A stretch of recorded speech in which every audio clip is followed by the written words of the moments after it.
ये कुछ important facts है जो डायरेक्ट आपके 1 मार्कर में पूछ ले जाते हैं, तो उसके लिए मैंने कुछ इंपॉर्टेंट पॉइंट्स यहाँ पे डिस्कस किए हैं। 4 पॉइंट है, पहले तो इनको नोट कर लो, फिर इसके ब्याज पे हम कुछ बात करेंगे 1 मार्कर क्वेश्चन के अकॉर्डिंग।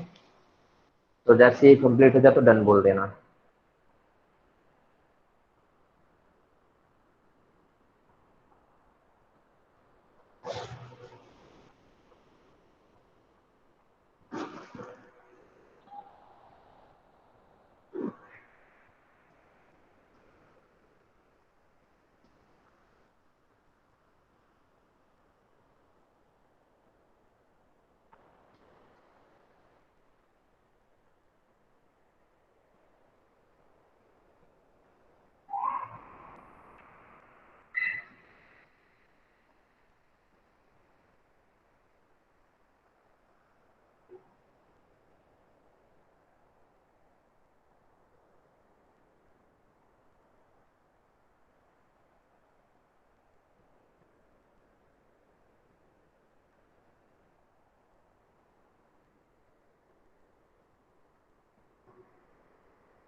डन बोल देना भाई, हो जाए तो।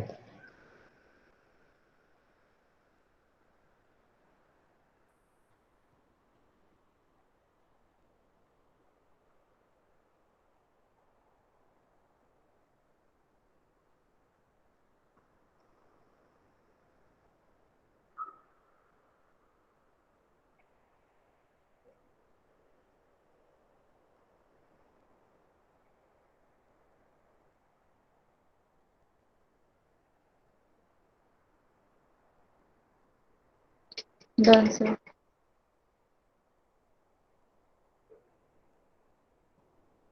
मयंक तुम्हारा? होने वाला है।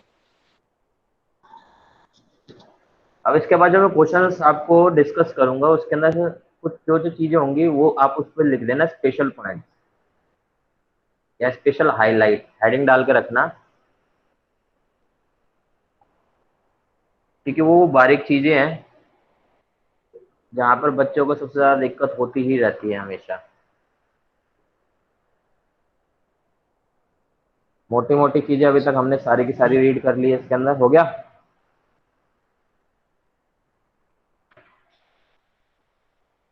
मयंक हो गया? यस सर, हो गया।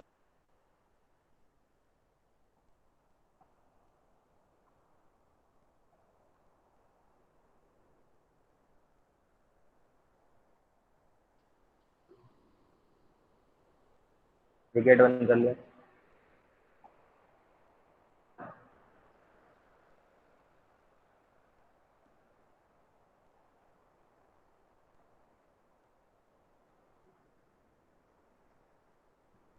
अब स्क्रीन दिख रही है?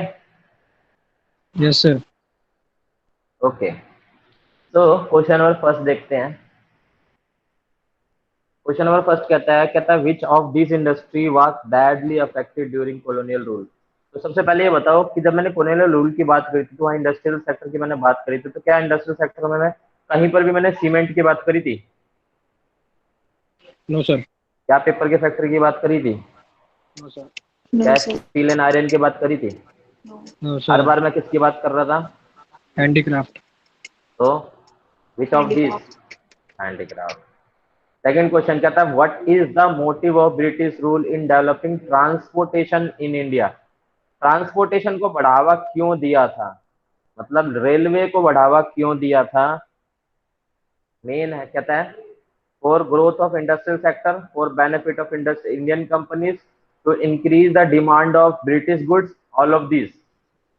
सी। वाई? सर क्योंकि वो इंडिया को तो खराब करने आए थे, अपना हाँ, फायदा देखने आए थे बस। इंडिया को फायदा पहुंचाना नहीं चाहते थे, कोई इंडस्ट्रियल ग्रोथ नहीं करना चाहते थे, वो सिर्फ और सिर्फ चाहते थे कि इंडिया के अंदर हमारी जो गुड्स है उसकी डिमांड बढ़ सके, उसकी वजह से रेलों का निर्माण किया था ताकि चारों तरफ जल्दी से जल्दी हमारी गुड्स पहुंच सके। Third point, the colonial rule were really interested in what? Exploitation of Indian economy. क्योंकि उन्होंने कभी हमारे इंडियन इकोनॉमी के डेवलपमेंट की नहीं सोची, ना हमें किसी तरह का प्रोटेक्ट किया, उन्होंने पूरी तरह से हमें क्या किया, बर्बाद किया। ठीक है, वो वाला गाना सुना है? एक गाना आया ना अभी लेटेस्ट, मेरा इंतकाम देखेगी, तो यस सर। वो वाली कंडीशन हुई थी ब्रिटिश रूल के साथ। इंडियन वालों ने तो ब्रिटिश वालों को प्यार दिया था, लेकिन ब्रिटिश वालों ने क्या कर दिया था, धोखा। उसके बाद फिर भगत सिंह ने गाना गाया था, ठुकरा के मेरा प्यार मेरा इंतकाम देखेगी। तो वो इंतकाम ऐसा हुआ, बेचारों को इंडिया छोड़ के जाना पड़ा, है ना। यस अगला सर। क्वेश्चन, अगला क्वेश्चन कहता है which of this industries was adversely effect due to partition? अब ये चीज ना आपको नहीं मालूम, तो इस चीज को आप लिखोगे स्पेशल पॉइंट के अंदर।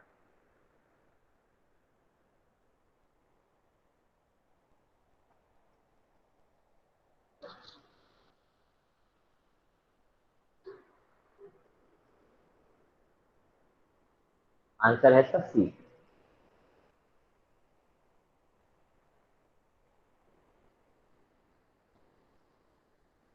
जो मैंने आपको बोला था स्पेशल पॉइंट्स, उसके अंदर ये लिखो।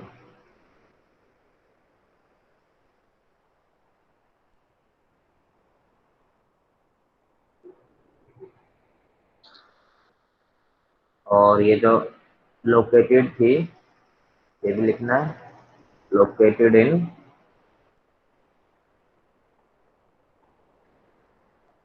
बंगाल।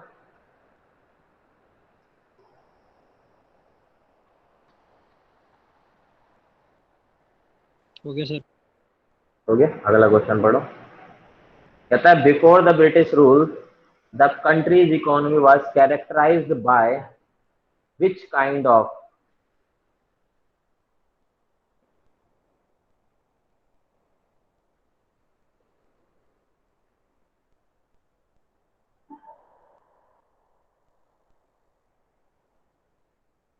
Farming practice. फिर पढ़ो।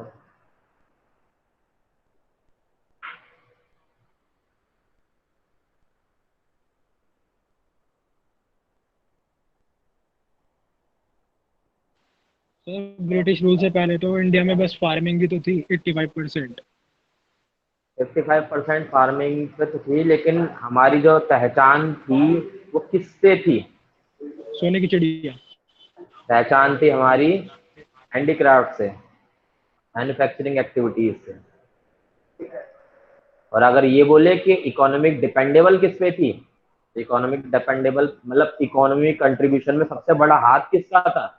इकोनॉमिक कंट्रीब्यूशन में सबसे बड़ा हाथ फार्मिंग का था। लेकिन हमारी जो हमारा जो देश था वो किस चीज के लिए सबसे ज्यादा जाना जाता था, ये पूछ रहा है। Country's economy was characterised by which kind of manufacturing activities? क्योंकि यहाँ पर हमारे हैंडीक्राफ्ट से, याद करो मैंने आपको बहुत सारी चीजें बताई थी, सिल्क, कॉटन, जूट, ठीक है, इनसे बनी यस हुई सर। चीजें। और इसके अलावा मैंने आपको बताया था हाथी को दांतों की कारीगरी, कालीने, सोने हीरे जवाहरात वाली चीजें हैं, ठीक है, ये सब चीजें इसमें हेडिंग डालो, ये आपका स्पेशल पॉइंट है।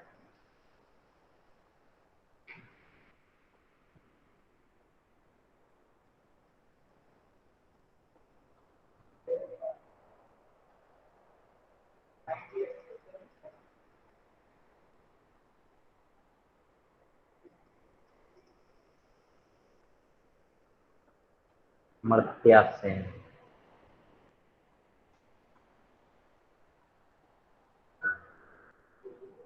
हेलो। लिख हाँ। लिया सर। हेलो। हाँ, 5 से 6।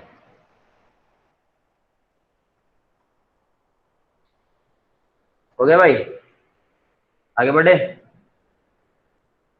Yes sir.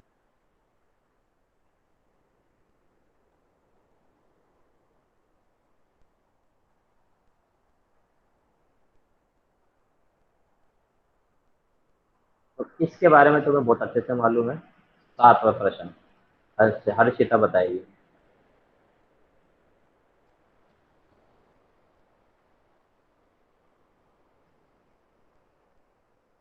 डी। क्यों, रीजन।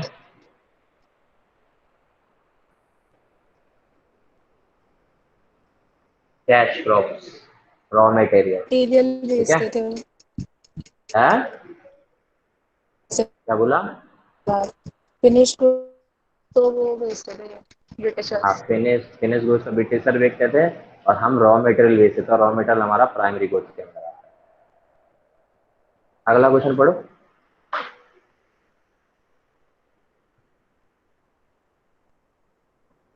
ये आपको याद करो, अभी अभी थोड़ी देर पहले इसने क्वेश्चन पूछा था इसके रिगार्डिंग। Swiss canal. हाँ,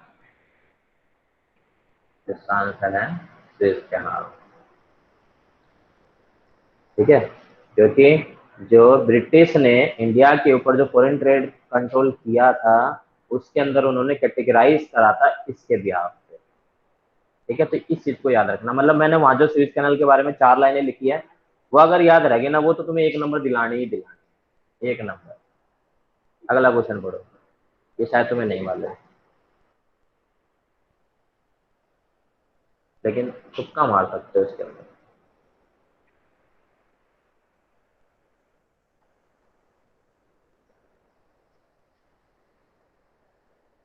सर सी। वैसे तो इसका आंसर है डी, लेकिन सबसे पहले की अगर हम बात करें तो दादा भाई नौरोजी। तो इसमें लिखोगे सबसे फर्स्ट टाइम, फर्स्ट टाइम में दादा भाई नौरोजी लिखोगे, और ड्यूरिंग कॉलोनियल पीरियड में चारों तीनों का नाम लिखोगे। लिखोगे Dadabhai Naoroji was the economist estimated per capital income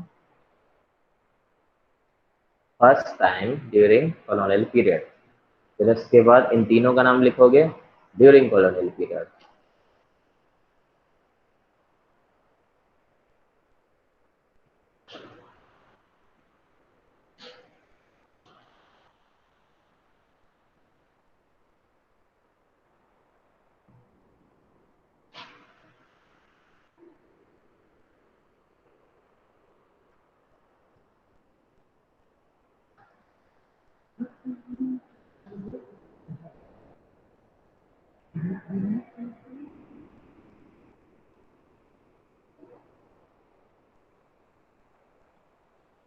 हो गया। सर होने वाला है। अब तुम्हारी आवाजें कैसे कट रही है, तुम दोनों की किसी की भी आवाज ठीक से नहीं आ रही मेरे पास। या तो मेरा नेट खराब नहीं हो गया, गलत दबा दूंगा नेट वाले का आज।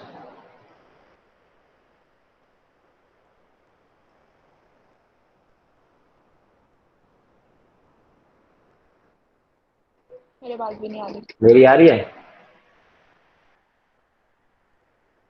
यस सर आ रही है। बीच बीच में कट जाती है। अच्छा, हाँ मेरे को लग रहा है मेरे नेट वाले का आज उसका आखिरी दिन आ गया है। चलो अगला क्वेश्चन बताओ। अगला क्वेश्चन में मैंने आपको जो लास्ट में चैप्टर के एंड में स्पेशल पॉइंट में बताया था, तो उसमें इसका आंसर था 1881। हाँ, इसका आंसर है 1881। लाइफ एक्सपेक्टेंसी कितनी थी कोरोना पीरियड के दौरान? 32। याद करो। शाबाश, 32 साल। गुजरात जूट इंडस्ट्री कहाँ पर थी? अभी अभी बताया थोड़ी देर पहले। बंगाल। बंगाल में थी। बंगाल। ठीक है, तो इसके अंदर ये चीज तुमने नोट करवा रखी है, मैंने ये चीज तुम्हें नोट करवा रखी है, ये नोट करवा दी मैंने, ये नोट हो गई है ना। आगे बढ़ते हैं। अब ना यहाँ पर ना ये चीज जो अब मैं आप बताऊंगा, वहां पे दो तीन चीजें जो होंगी तुम्हें नोट करनी है। इसका आंसर तुम्हें नहीं मालूम होगा। अब इनके बाद में अगर तुमसे कोई पूछ लो ना इस चैप्टर के अंदर, तुम्हें हर एक चीज के बारे में मालूम होने वाला है आज की क्लास के बाद। तो क्वेश्चन नंबर 13 कहता है जीएनपी क्या होता है? ये आपने कहाँ पढ़ा है? नेशनल इनकम वाले चैप्टर में पढ़ा है, आया ना? नेशनल ग्रॉस नेशनल प्रोडक्ट उसको बोलते हैं, ग्रॉस नेशनल प्रोडक्ट। अब नेशनल को बनाने के लिए हम डैप को क्या करते हैं? हमेशा माइनस करते हैं। ठीक है, नेशनल बनाने, सॉरी ग्रॉस है ना, डैप नहीं है, तो डैप इसमें ऐड रहता है और इसके अंदर NFIA इंक्लूड रहता है।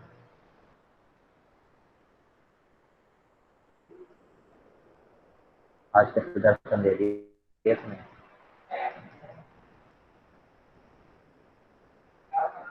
हाँ भैया, आज का प्रदर्शन दे दिया भाई आपने। चला गया दोबारा ये? तो पढ़ो एक बार इसको। What is the value of GNP? इनमें से कौन सी वैल्यू होती है जीएनपी की? मैंने यहाँ पे कुछ हिंट दी। एक ग्रॉस नेशनल प्रोडक्ट होता है, और नेशनल जब होता है जब उसमें NFIA ऐड होता है।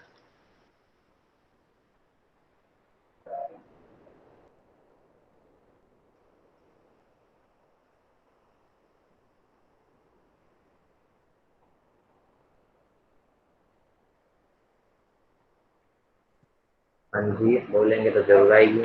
सर आवाज मैं आ वही रही है पूछ मेरी? रहा था, आज कैसे याद आ गई?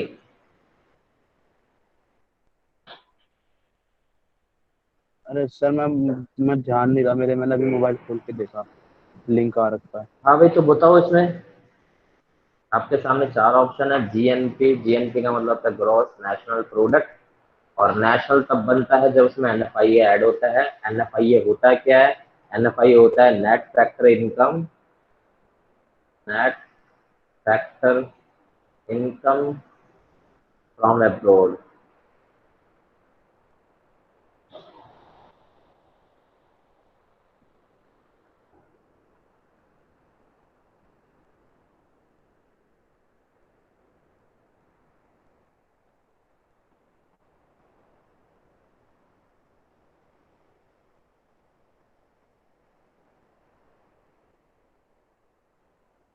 जी, सर आई थिंक सी होगा इसका।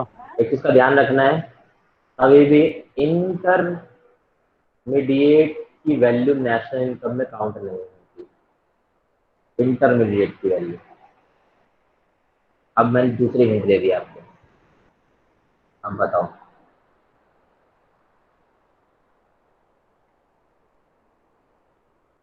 बी।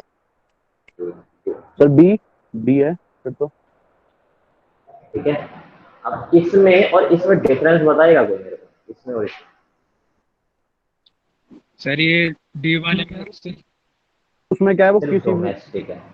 ठीक है, अगर यहाँ पर बता दे। जीएनपी की जगह जीडीपी होता ना, तो उस कंडीशन में ये फोर्थ ऑप्शन होता हमारा, क्योंकि यहाँ पर डोमेस्टिक की बात करेगा। लेकिन इन्होंने नेशनल की बात करी, तो नेशनल का मतलब है इसमें डोमेस्टिक भी इंक्लूड होगा और बाहर का भी इंक्लूड होगा, तो इसलिए रेसिडेंट ऑफ नेशनल। ठीक है, अगला पॉइंट तो इसको लिख लो। जीडीपी की केस में क्या होगा और जीएनपी के केस में क्या होगा।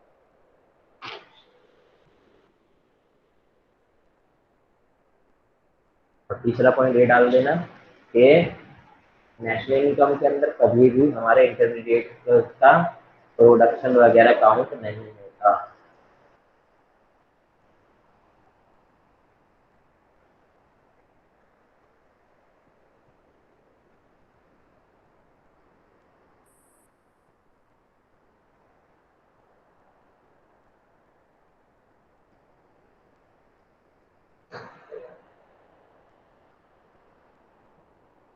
कुछ बच्चों के दिमाग में ये आ रहा हो कि सर इन्होंने बोला रेसिडेंट ऑफ नेशन बोला, दूसरे वाले में डोमेस्टिक टेरिटरी बोला, तो रेसिडेंट ऑफ नेशन तो मतलब यही हो गया कि भारत का वासी हो।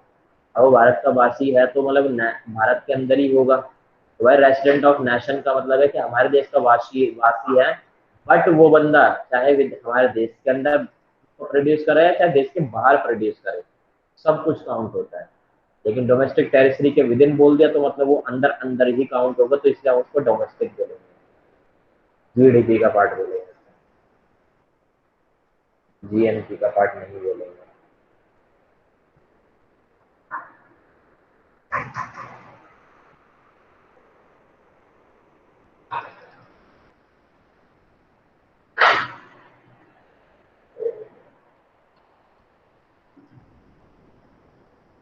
हो गया भाई? यस सर, हो गया। सबका हो गया?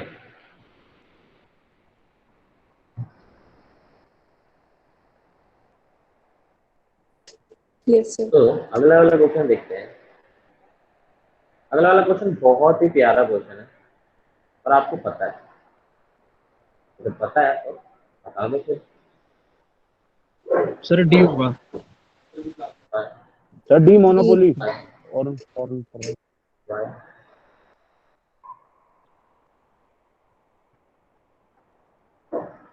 रीजन बताओ। सर स्टार्टिंग के 3 से तो हमें पॉजिटिव इफेक्ट मिले हैं। अभी उन्होंने सीधा बोला फॉल्स रिगार्डिंग, ठीक है, तो इसका आंसर है डी। इनफेंट मोर्टेलिटी रेट आपको मालूम है, आंसर बताओ।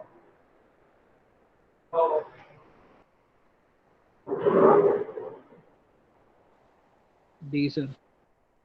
हम्म, D. D. D for dog. D D. हाँ, डी फॉर डॉग। हाँ सही है।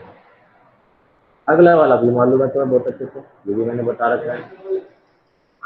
अच्छा, अब आपको कुछ ऐसा फील हो रहा है कि यहाँ पे आदमी से अपनी ये तुम्हें मालूम ही नहीं है? क्या सर? हर्षिता, ऐसा कुछ फील हो रहा है कि मतलब यहाँ पर आधे से ज्यादा चीजें हमें मालूम ही नहीं है, या फिर ऐसा फील हो रहा है कि यस। हाँ आधी से ज्यादा चीजें पता ही मालूम। है या नहीं है? है सर। तो कोई अच्छी बात है फिर। तो फिर इसी बात पे 16 का आंसर का रिप्लाई कर दो।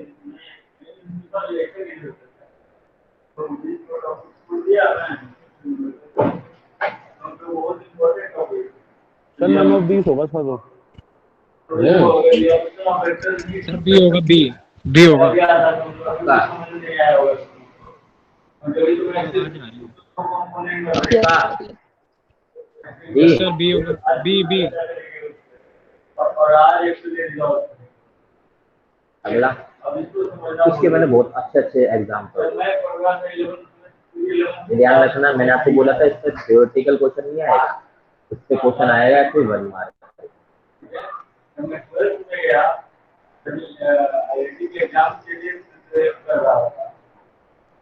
सर ए। ए। ए होगा ए। A B C. हल्की सा देंगे, बढ़िया वाला जवाब। शाबाश हर्षिता। सर आपकी आवाज हमें ए नहीं आ होगा। रही।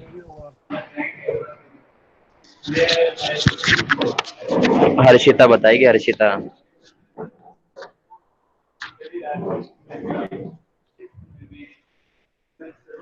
आ रही आवाज?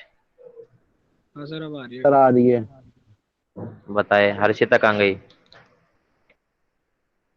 ए। ए, तो मतलब सभी कहते हैं कि सर ए, तो इसी के साथ फिर ए जीत गया। Yes sir. चलो फिर आगे बढ़ते हैं। यहीं पे सर ए आएगा। हाँ हाँ, ये है। तो अब अगला देखते हैं, ये ज्यादा बड़ा हो गया, छोटा करते हैं इसका।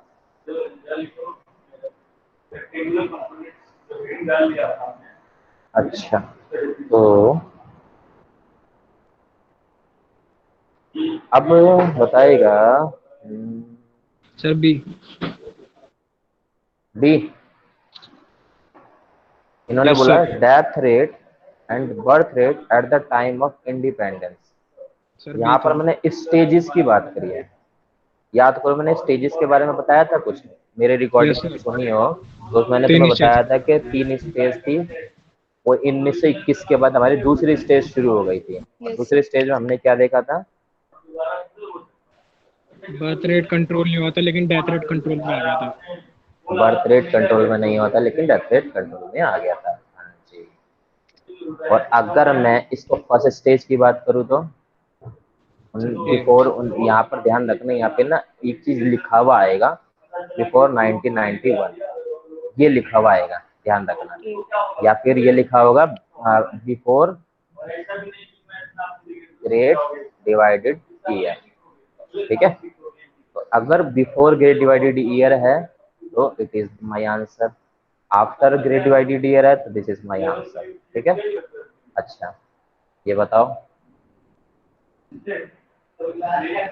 रेलवे। मैंने सर इसकी रेल एग्जैक्ट डेट क्या बताई थी? मेरे ख्याल से ना मैंने 16 18 अप्रैल। 16 अप्रैल 1850, है ना? देखिए यार, सर 1853 बताई थी। वो 1853 को ना 1850 कर लो। Okay sir. हाँ, क्योंकि मेरे को खुद एग्जैक्ट याद नहीं, सच बताऊं तो।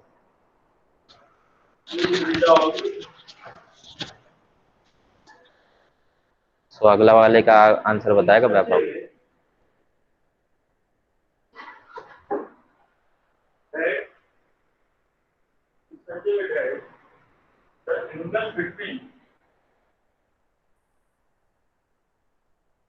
सर छोटे नहीं स्किल्ड जाता था बस। कॉटन कॉटन कॉटन कॉटन जाता था ना। सर एग्रीकल्चर में इंडिगो जाती थी। कौन सा होगा sir all of answer, these होगा, सोच के बताओ। गई होगी। Sir all of this. All of this. अगले टाइम क्योंकि मैंने वहां पर बताया था वो वाला फॉरेन ट्रेड के अंदर, तो फॉरेन ट्रेड के अंदर मैंने इस चीज के बारे में ही डिस्कस किया था, क्या क्या जा रहा है, ठीक है।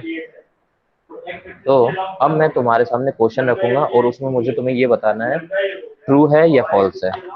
फॉल्स है तो क्यों है, ट्रू है तो क्यों है, ठीक है भाई। तो गौर से सुनना भाई, सभी को मेरी आवाज क्लियर आ रही है तो बताना, ओके। सर पीछे से भी आवाजें आ रही हैं। मेरी आवाज आ रही है कि नहीं आ रही है, बस ये बताओ। सर कभी कभी आपकी डाउन हो जाती है। ओके, अब सही चल रही है। यस सर अभी सही है। ओके, तो गौर से सुनना है question. The sole purpose of British colonial rule in India was the trade with India, true और false? The sole purpose of British, चलो मैं लिख रहा हूँ साथ के साथ, इसको बताना ट्रू है या फॉल्स है, ठीक है।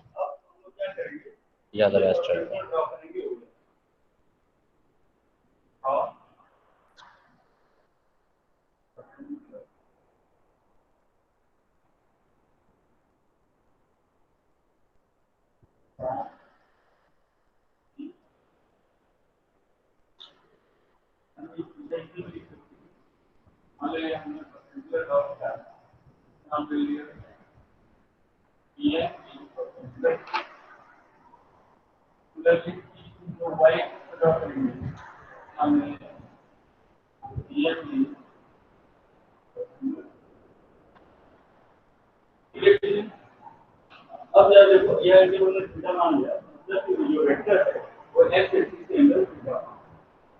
बताओ।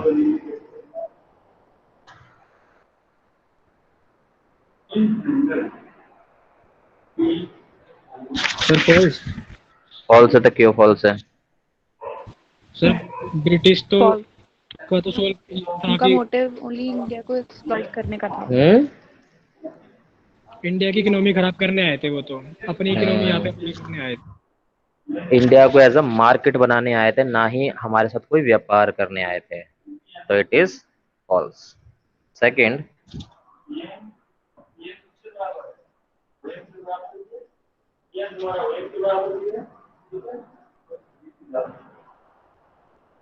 अब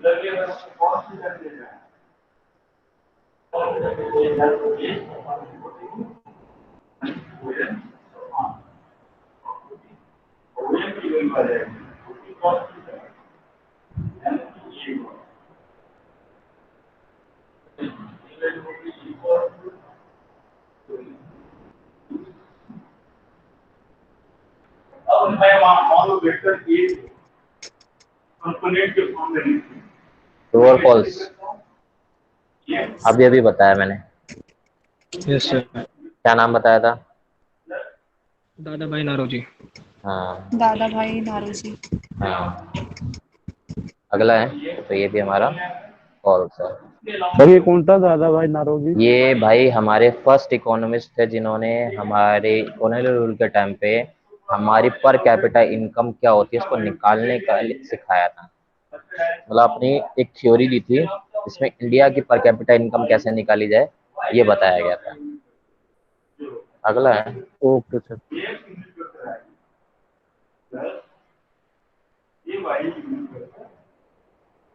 यहाँ पर क्या है एक्स वेक्टर एक्स को क्या लिखेंगे component vector of vector A belong component of vector A belong और सुनना ये एक्स वेक्टर को क्या लिखेंगे सिमिलरली ए वाई को क्या लिखेंगे component of vector A along Y है ठीक है। और एक्स और ए वाई का रिलेटिव क्या हो जाएगा एक चीज नोट करते हैं अगर इसको हमने वेक्टर एक्स माना तो वेक्टर ए वाई माना इसका रिलेटिव क्या हो जाएगा होगा लॉग यस सर ट्रू। जो बात हमने उसके बाद हमने क्या किया अगला कोई भी वेक्टर यहाँ लिख रहा हूँ कोई भी यार वेक्टर ये तो क्या बोलता है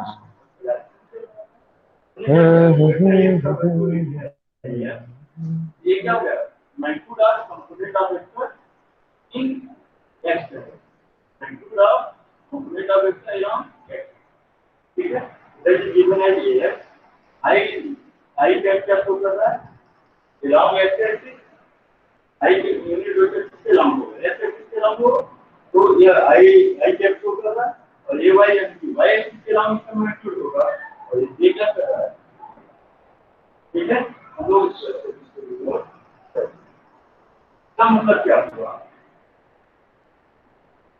क्या मान लीजिए बताओ सर फॉल्स। कितना था? 218। है ना हाँ तो 281। 281 नहीं 218।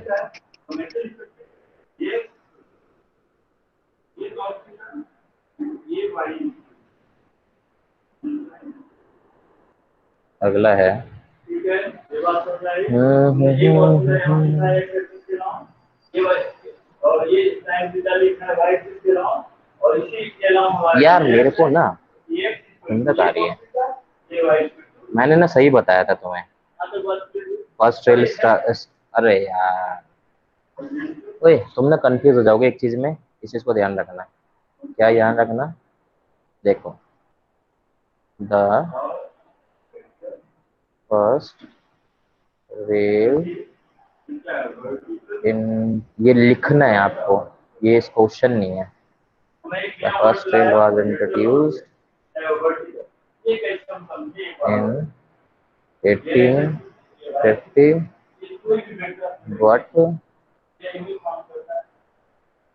but started in 16 April 1853 from Bombay to Thane। ठीक है यहाँ पर आप कंफ्यूज हो गए इन दो चीजों में। ठीक है तो इंट्रोड्यूस के लिए बोले 1950 लेकिन जब स्टार्ट हुई मतलब काम करना चालू करी वो तब काम करना चालू करी। ठीक है भाई तो जो मैंने वहां पे बताया था वो चीज सही थी लेकिन जब अगर आपसे पूछा जाए इंट्रोड्यूस कब हुई मतलब इंडिया में आई कब तो इंडिया में आई 1850 में। इंडिया में काम करना कब शुरू करी? इंडिया में काम करना शुरू करी 16 अप्रैल 1853 से। ठीक है तो ये नोट करो।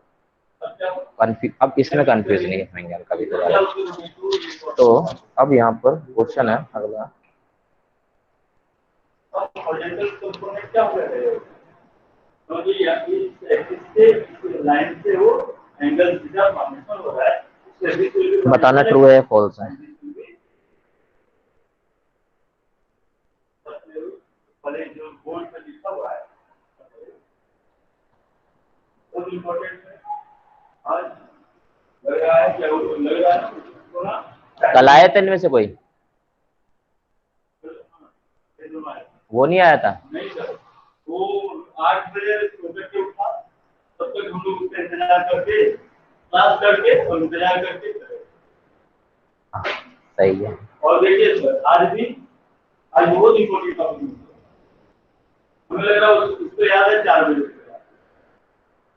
और 4 बार तो क्लास की टाइमिंग पूछता है तो फिर भी गड़बड़ कर रहे याद नहीं है और फिर उसको लिखेगा 4 बार मैसेज करेगा सर सॉरी सर ये भूल गया हो भूल गया अपना नुकसान किए खुद कर दिया और क्या। बताओ भाई ट्रू है फॉल्स है? ट्रू। हाँ भाई और कोई? यस।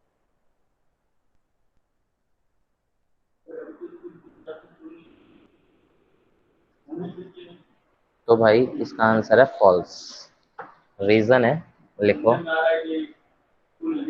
यहाँ पर ना आपको कॉलोनियल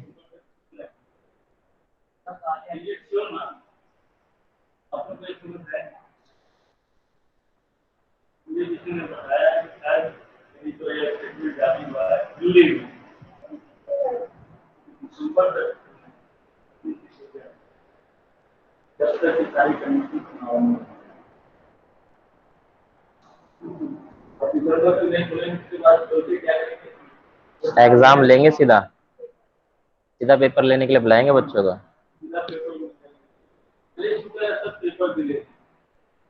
बच्चे तो लाइन नहीं पढ़ रहे हैं।